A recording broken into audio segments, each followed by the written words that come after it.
Y regresamos en Mamá por Siempre para conversar sobre cómo aprovechamos el tiempo libre. Está con nosotros el educador Rafael del Río. Hola Rafael, ¿cómo estás? Hola Lucía, ¿cómo estás? Mira, a ver, creo que se viene el verano y los padres tienen esta ansiedad por de pronto poner a nuestros hijos, ¿no?, en todas las clases habidas y por haber para que justamente no tengan ese tiempo libre. La gente le tiene el temor al tiempo libre. ¿Cómo, tú qué piensas? Sí, ahí un poco existe el riesgo al activismo, ¿no? No se trata de hacer muchas actividades, sino de hacer las que convienen y bien. Entonces, antes de definir qué actividades voy a elegir para mi hijo, yo tendría que conocer primero bien cuáles son los gustos. Y hay un tema importante aquí que me parece que es importante resaltar. Yo tengo que lograr que mi hijo quiera hacer las actividades, ¿no? Porque a veces en el afán de que esté ocupado en el verano o en cualquier época del año, sean actividades extracurriculares o lo que fuese, podemos dejar de pensar qué cosa es lo que él quiere.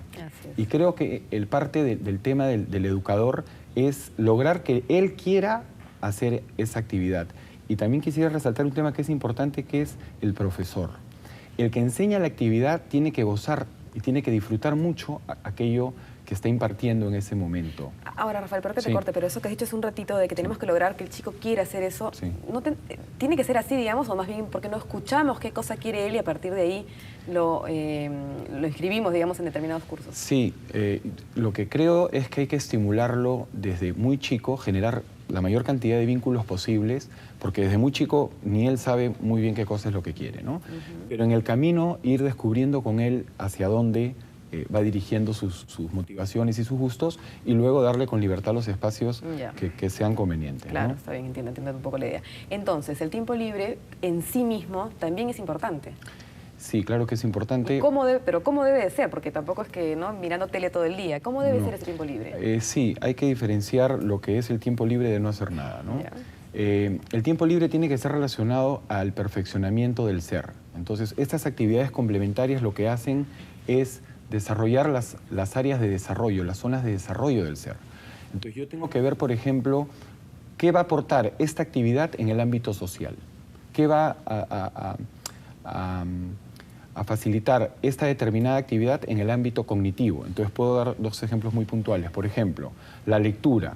Lo meto en un taller de cuentos en el verano, voy a fomentar la lectura, va a mejorar su expresión verbal, su comprensión lectora, el gusto por la lectura. En lo que es el ámbito social, ¿cómo puedo hacer yo para que mi hijo crezca en habilidades sociales? Tiene un círculo social, tengo yo un grupo de padres con el que yo comparto intereses comunes y a su vez nuestros hijos también. Y así muchas otras, como la vida interior, la vida artística, la vida emotiva.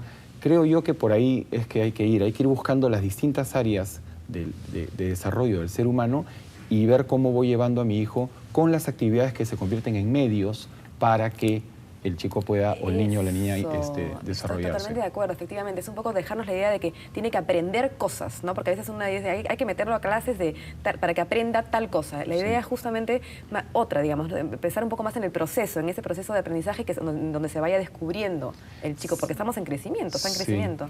Sí, y es importante también pensar que él tiene que mejorar como persona cada vez más. Y vivimos en una cultura hoy en día de consumismo, ¿no? En el que las personas creen que la felicidad se va a obtener en la medida que tengamos más. Y sí es verdad que en la medida que uno tiene más, se convierte en un medio muy importante para conocer más cosas o tener más cosas y lograr mayores satisfacciones. Pero esto de las actividades de verano que se vienen o de las actividades extracurriculares tienen que ver con la formación integral del chico, para que él vaya encontrando a la larga, ¿no? Instrumentos que lo ayuden a ser más feliz en la sociedad que se desarrolla. Y me imagino que también eso tiene que ver, si uno va actuando de esa manera, ¿no? En el sentido de buscar cosas que lo ayuden a desarrollarse, a encontrarse, a conocerse un poco más, eso también le va a ayudar a elegir al final, en quinto de media, digamos, en sexto de media, la carrera que quiere su profesión, ¿no? Claro, mira, dicen que en los primeros 12 años los chicos presentan pocos problemas. Generalmente los niños presentan pocos problemas, los que presentamos más somos los adultos. Y ahí ¿Problemas de qué tipo? ¿A qué te refieres? Por ejemplo, si un chico digamos, los problemas se detectan después. La educación tiene que ser preventiva. Y muchas veces los padres dejan un poco a libre albedrío que los chicos hagan un poco lo que quieran en los primeros 12 años, y son los años más importantes, ¿no? El 80% de los periodos sensitivos se desarrollan en esos primeros 12 años. Entonces, es importante que los padres acompañen mucho este proceso de formación para que luego, cuando ya sea adulto, tenga mayores recursos, mayor seguridad, mayor cantidad de habilidades desarrolladas, ¿no? Entonces, ¿qué pasa si de pronto viene ahora el verano y muchos chicos están muy cansados de tantas tareas, de tantos exámenes y dicen no quiero hacer nada en el verano, mamá, no quiero hacer nada? ¿Cómo hacemos? Es interesante porque lo que yo creo que el profesor de las actividades de verano o actividades complementarias, extracurriculares, tiene que lograr que al chico le guste la actividad. Entonces, yo no voy a percibir como una obligación aquella clase que me apasiona. Creo yo que le tiene que apasionar primero el profesor. Y también tiene que haber algunos mínimos pedagógicos para que el profesor sepa llegar. Entonces, un profesor de fútbol que estimula, que genera vínculos con otros colegios, que genera espacios atractivos para el alumno, si el alumno tiene las condiciones y ha sido estimulado en los momentos adecuados en su niñez, seguramente aprovechará muy bien las actividades de verano. Pero rescato lo que dijiste anteriormente, que sí hay que ver un poco qué cosa quiere el chico y preguntarle y escuchar. Si me preguntas sobre tiempo libre, yo diría algunas cosas. Primero, creo que es importante que los padres den el ejemplo. Segundo, creo que es importante también que los padres conversen con los chicos, con sus hijos, y vayan viendo qué intereses son importantes. ¿Dar el ejemplo te refieres a qué? Por ejemplo, si yo quiero que mi hijo desarrolle el hábito lector, tengo que comenzar leyendo, ¿no? Y de repente existen padres que no son deportistas y se dan cuenta que eso quieren para sus hijos, ¿no? Es curioso, porque de repente lo que me faltó a mí, yo quiero que mi hija lo tenga. Y está bien, no lo tengo yo, pero puedo motivar el deporte acompañándolo, cuando le vaya bien felicitándolo, cuando no le vaya tan bien animándolo. Ese proceso me parece clave. Y otra cosa también me parece importante es organizar bien los tiempos libres. Los horarios entre semana deben ser, me parece, bien pensados y ser un poco de repente más flexibles en el tema de verano y en el tema de en los fines de semana.